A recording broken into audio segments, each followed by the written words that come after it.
I'm here in Manila, Philippines, and today I was inspired to share with you what's been going on.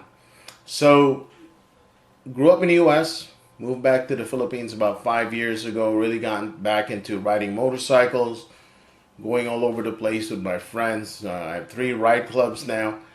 And needless to say, growing up, I say about in my 40s, I started going from, great shape back in high school to chubby to in my 40s starting getting fatter and fatter. Tried meal replacement shakes. I mean, how long can that last?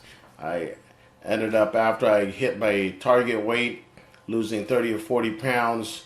I'd end up gaining 40 to 50 pounds back. Tried that a few times. That doesn't work for me. Um, Calorie restrictions, doing 500 calorie, 1200 calorie diets. I mean, having to count, half a dozen almonds and a boiled egg for breakfast, that just totally sucked. That didn't last long.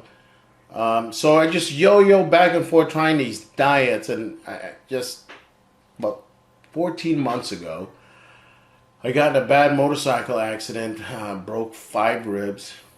Yeah, pretty damn painful.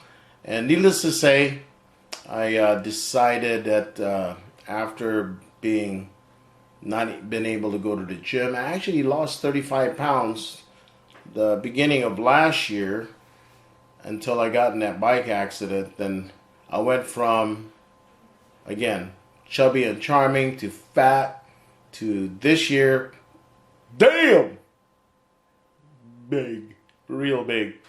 So I just decided to buckle down, do the research. I mean, some people say keto is not good for your health. Some people says it's great for your health. All I know is I've gone to these sites and I've seen all these amazing before and after pictures of all these people that's done keto, done it long term, going from big to hot looking. I mean, great pictures, very inspirational. I mean, look at that. From I wouldn't want to go to a beach to looking good in a two-piece. These people have really inspired me, so I got on the program. I did my research and talked to some friends that are doing keto. It's really amazing how many people are doing keto. So needless to say, I found out about intermittent fasting and how from 2 o'clock to 8 o'clock I can eat. I chose to do 2 to 9, and then from 9 o'clock until 2 o'clock I don't eat, so basically skip breakfast. And when I do eat, I mean, my goodness, unlike having to eat barely anything on these other diets or a shake. I mean, who gets full on a shake? Are you kidding me? I get to eat crispy pata. I mean, look at the stuff I've been eating the last 3 weeks. Beer can chicken. Just a little tomatoes and onions, lemongrass, stuff it in the beer can with your seasonings. Amazing. Tastes amazing. Pork chops. These are awesome. Lettuce wraps with burger buns, eggs, tomatoes, onions.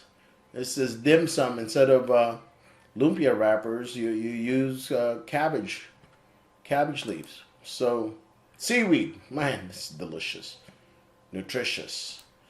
So I get to eat some of my favorite foods, just no sugar.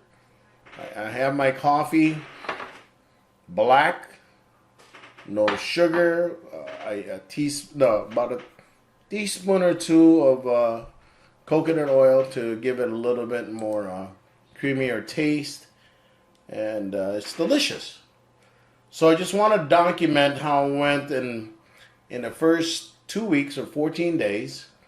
I've lost 13 pounds. So I got really excited and wanted to document this from the very beginning of how much I've lost, what I did to lose it, the struggles I've had. Like the first week, It was really difficult to stop eating rice or 3-in-1 coffee in the morning, without the heavy cream and sugar, or just the sachets of 3-in-1. But I got accustomed to it. I got used to not eating rice because I'd rather eat a whole crispy pata by myself than to have a little bit of crispy pata and a lot of rice. I mean, I can handle that diet where I can get full on food.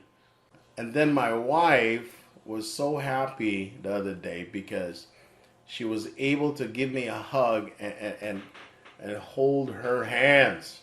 Now she could ride in the back of the motorcycle and be able to hold my body instead of using my boobs as handlebars.